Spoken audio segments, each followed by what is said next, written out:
നമ്മൾ കൊച്ചി കളമശ്ശേരിയിലേക്കാണ്.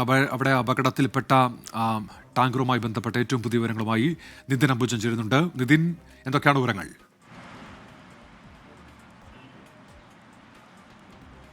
ഉന്മേഷ്, നിലവിലിപ്പോൾ ഈ കളമശ്ശേരിയിലെ ടാങ്കർ അപകടത്തിൽപ്പെട്ട ക്യാബിൻ ഇപ്പോൾ മാറ്റിയിരിക്കുകയാണ്. മറ്റൊരു പുതിയ ക്യാബിൻ ഇവിടെ ഘടിപ്പിച്ചു.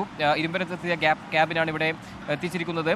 അല്പസമയത്തിന് തന്നെ ഈ ടാങ്കർ ഇവിടെ നിന്ന് ഇരുമ്പരത്തെ BPCL റിഫൈനറിലേക്ക് കൊണ്ടുപോകും. അതിനുശേഷം ഈ ടാങ്കറിലെ വാതകം മറ്റൊരു ടാങ്കറിലേക്ക് മാറ്റി പിന്നീട് ഗുജറാത്തിലേക്ക് കൊണ്ടുപോവുകയാണ് ചെയ്യുക. ഇന്നലെ രാത്രിയാണ് ഇരുമ്പരത്ത് നിന്നും ഗുജറാത്തിലേക്ക് പോകും വഴി കളമശ്ശേരി HMT ജംഗ്ഷനിൽ വെച്ച് നിയന്ത്രണം വിട്ട് ലോറി മറിഞ്ഞത്. അതിനുശേഷം മണിക്കൂറുകൾ നീണ്ട ശ്രമത്തിനൊടുവിലാണ് ആ ടാങ്കർ ഇവിടെ നിന്നും മറിഞ്ഞ ടാങ്കർ അത് ഉയർത്താൻ സാധിച്ചത്. ഇതിനിടയിലാണ് വാതക ചോർച്ച ഉണ്ടെന്ന ശ്രദ്ധയിൽപ്പെട്ടതിനെ തുടർന്ന് പിന്നീട് BPCLും അതോടൊപ്പം തന്നെ ഫയർഫോഴ്സും പോലീസും എല്ലാം ചേർന്ന് ആ ചോർച്ച താൽക്കാലികമായി അടക്കാൻ സാധിച്ചത്. പക്ഷേ ഇത് താൽക്കാലികമായി മാത്രമേ ഇപ്പോൾ അടക്കാൻ സാധിച്ചുള്ളൂ. വൈകാതെ റിഫൈനറിൽ കൊണ്ടുപോയിട്ടാകും പൂർണ്ണമായും മറ്റൊരു ടാങ്കറിലേക്ക് ഈ വാതകം മാറ്റുക. പ്രൊപ്പലൈൻ ഗ്യാസാണ്. സ്വാഭാവികമായിട്ടും LPG പോലെ അപകടമായ സാഹചര്യം ഉണ്ടാകും. പ്രത്യേകിച്ചും തീപിടിക്കാനുള്ള സാധ്യത വേഗത്തിലാണ്.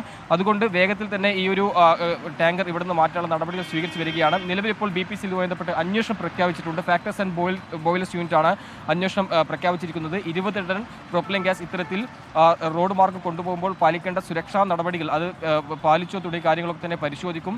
ഡ്രൈവർ മാത്രമായിരുന്നു ഉണ്ടായിരുന്നത്, മറ്റ് ജീവനക്കാരോ ആരും ഉണ്ടായിരുന്നില്ല. അതുകൊണ്ട് തന്നെ അത്തരം സുരക്ഷാ വീഴ്ചകൾ സ്വാഭാവികമായിട്ടും എന്തായാലും BPCL ഇപ്പോൾ പരിശോധിക്കാൻ തീരുമാനിച്ചിട്ടുണ്ട്.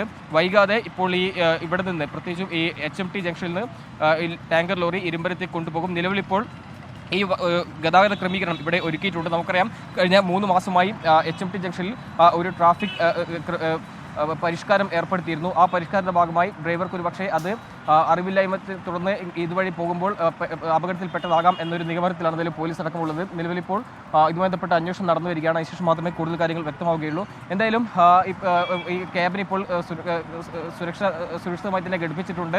വൈകാതെ ഇവിടെ നിന്ന് ഇരുമ്പരത്തെ BPCLിലേക്ക് കൊണ്ടുപോകാനാണ് ഇപ്പോൾ തീരുമാനിച്ചിരിക്കുന്നത്. നേരത്തെ സൂചിപ്പിച്ചപ്പോൾ തന്നെ അന്വേഷണം നടത്തി ഈ സുരക്ഷാ ക്രമീകരണങ്ങളിൽ വീഴ്ച ഉണ്ടോ എന്ന കാര്യങ്ങളൊക്കെ തന്നെ പരിശോധിക്കാൻ തീരുമാനിച്ചു. ഡ്രൈവർക്ക് പരിക്കുകളില്ല. തമിഴ്നാട് സ്വദേശിയാണ്. ഇപ്പോൾ ഈ നടപടികൾ പൂർണ്ണമായി ഇവിടെ കഴിഞ്ഞ അല്പസമയത്തിന് തന്നെ ലോറി ഇവിടെ നിന്ന് മാറ്റാൻ BPCLിലേക്ക് മാറ്റും. അതിനുശേഷമാകും പിന്നീട് ഈ ലോറി നേരെ ഗുജറാത്തിലേക്ക് പോവുക.